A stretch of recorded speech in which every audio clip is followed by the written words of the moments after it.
Guys, it's Wednesday, and work wasn't a complete shit show today. Week 7's top scoring team was Pope 2.0's Pew Pews, lighting up the scoreboard over Nick's T-Boys to Men, 156.8 to 110.7. Justin Herbert led the winning side in scoring here, putting up 38.5 points to lead the Pews this week. The trio of Tyler Boyd, Todd Gurley, and Keenan Allen all scored at least 20 points as well, with Gio Bernard followed right behind with 19 of his own. This is Eric's first high score since Week 8 of the 2017 season. For Nick, your squad was led by Tyler Lockett's 48.9 points, which led all players this weekend, and sets a new high mark for the season for most points scored by a single player in a single game. You also got 16.9 points from Jared Goff and 13.7 from Julio Jones. Unfortunately, you had a rough week at the running back position, starting Kenyon Drake, who got hurt mid-game, David Montgomery, who plays for the Bears, and according to Yahoo, moves like a busted refrigerator, and Jerick McKinnon, who had one negative rushing yard. Not a great week, getting 3 running backs to combine for 13.9 points. The biggest blowout this week was Pope 1.0's Hey Buddy defeating Alex's Do I Say Deuce Out 136.3 to 81.9, a 54.4 point margin of victory. For Scott, it seems like every week one of your running backs is going to go off. This week it was James Robinson with 32.7 points to lead the squad. You got 24.2 points from Deshaun Watson, 19.3 from DeAndre Hopkins, and 16.3 from T. Higgins. 4 other guys scored in the double digits as well. But shitty games from Dalton Schultz and Young Hoku meant you had to settle for the biggest blowout and couldn't catch the other Pope for high score. This video wasn't exactly what I was looking for, but when I searched for Pope race, it came up, and it was too good not to share. So instead of a Pope race, I guess this is what I hope happens to Pope 1.0 at this upcoming weekend in his matchup versus me. Well, the Pope at the front can have a wave as well. He forgot about that, didn't he, earlier in the route? That might have been one of his problems. Through the last chicane. Over the ramp. There. Oh! Alex's squad was led by Aaron Rodgers with 27.3 points, Terry McLaurin with 18.5, and Kareem Hunt with 17.7. Outside of that, it was a bit of a mess as everyone else scored less than 5.6 points, including a goose egg from Michael Gallup and 1.7 points from Keelan Cole. The only player that you had on your bench was quarterback Tom Brady, whose 39.9 points only would have helped if this was a 2QB or a Superflex league. This is kind of in the middle of the league recaps, but it's something to think about in the future, is this 2QB Superflex League. I personally have been against it in the past, but it's also been brought up before, and Nick has also mentioned, the draft value for QBs is so low. You can get a decent QB for $1, $2, $3, $4, $5, cheap, not very expensive at all, especially compared to running back or wide receiver, despite being the quarterback being the most important position on the field, arguably. Adding the ability to run a second quarterback out of your flex spot could potentially bring up the values in the draft of quarterbacks. Throw a comment on the video if you have any strong opinions one way or another, or respond back to the email. As always, it'll go onto a list for the end of the season vote. Speaking of voting, let's get out and vote. Let's make our voices heard. We've been given the right to choose between a douche and a turd. This week's closest game was Brandon's blown call, holding off Derek's a motherfucker 103.6 to 102.1, a 1.5 point margin of victory. Brandon didn't have any of his studs go off this week, just solid games from a bunch of dudes. 17-point games from Calvin Ridley and Zane Gonzalez, a 14-point game from Darren Waller, and a couple of 12-point games from Patrick Mahomes and James Conner. Mike Evans was the worst guy in your team this week, putting up 4.7 points, but it doesn't really matter since you won. Well, winning is everything, sir.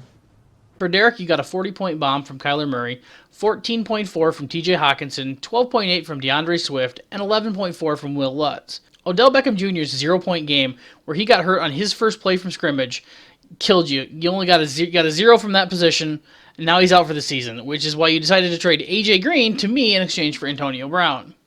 I originally had a joke in here about taking advantage of your love for Antonio Brown, but he has potential in that offense.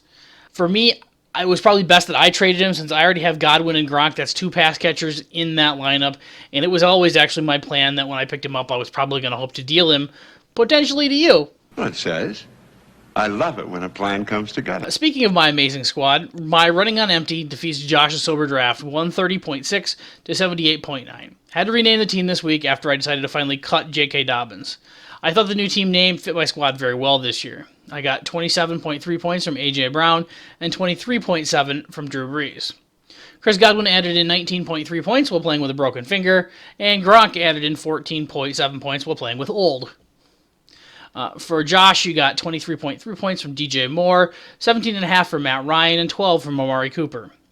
Rough week for you, getting a negative 0.3 points from Cincinnati's defense, 0 points from Tyler Higbee, who didn't actually play on Monday Night Football. He's a late scratch on Monday night. There's not a whole lot you can do about that at that point.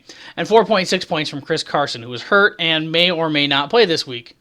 You definitely won the battle of benches in this matchup, with 3 players on your bench scoring 13 or more points, all of which would have been an improvement over everyone in your lineup except for DJ Moore. Son of a bench. Drew's Limp CMC defeats Lee's The Benchwarmers 100.9 to 99.1, a 1.8 point margin of victory. Drew was led to the win by Christian Kirk's 18.6 points, followed by San Francisco's defense with 17.8, Matt Prater with 16, Tyreek Hill and Brandon Ayuk with 14.5, and finally Big Ben with 12.6. This matchup was really only close due to the poor performance this week of James White's 0.8 points and Darren Fell's goose egg against Green Bay. Due to bye weeks and injuries, the only player on your bench this week was Hunter Renfrow, who is not either a running back or tight end and could not have improved either of those situations. His 6.2 points were of no use to you, and you didn't think that he showed enough to keep on your bench as you cut him loose this week. He is useless. Let him go. For Lee, you got 41.1 points from Devontae Adams. That's a lot. Unfortunately, while Devontae can be a one-man showstopper for Green Bay, he cannot do the same for you. Cam Newton's negative performance of negative 0.2 points absolutely killed you. Had he only thrown 2 picks before being benched instead of 3, you'd have won this matchup. But he's not alone in the blame. Devonta Freeman's 8 rushing yards for 0.8 points on Thursday Night Football cannot be forgotten either. Swapping either Le'Veon Bell in or Leonard Fournette would have gotten you the W. Finally, Chris's 2 men in defense knocked off Jason's Uratowel 120.8 to 91.2. Chris's strategy of stars and scrubs came out strong in this win, getting 32.9 points from Russell Wilson, 30.9 from Kansas City's defense, and 18.8 from Alvin Kamara. Julian Edelman and Jonnu Smith probably wouldn't have been considered scrubs before the season started, but they were this week, putting up 1.8 and 1.4 points respectively. Michael Thomas continues to no-show this season, and it continues to kill you, having spent $70 of your draft budget for a total of 3.2 points so far this season.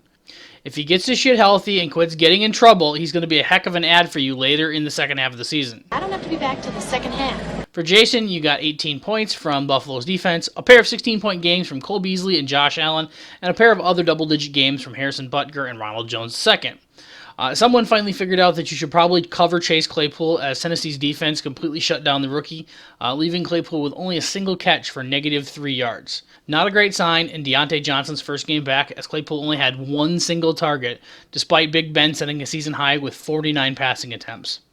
Likely this week was just a fluke of good defense and rookie inconsistency. Probably won't continue, but something to be worried about. You could have picked up an additional 20 points in this game by benching Josh Allen for Joe Burrow, but you still would have been 10 points short of catching Chris. This week's notable waiver wire acquisition was Carson Wentz, who went to Lee for a sizable $23 bid, easily outbidding Pope 1.0, Chris, and Drew, none who bid higher than $3. Nelson Aguilar was the other fab fight, going to Alex for an $11 bid over Chris. There's no new wagers this week, and everyone is paid up, so I guess that's it. The trade deadline's coming up in 2.5 weeks. I'd tell you to get all those deals going, but I've been involved in every single trade so far this season, so I guess I'll let you know if I'm interested in dealing with something. Have a happy Halloween weekend, and we'll see you next week for the Week 8 recap.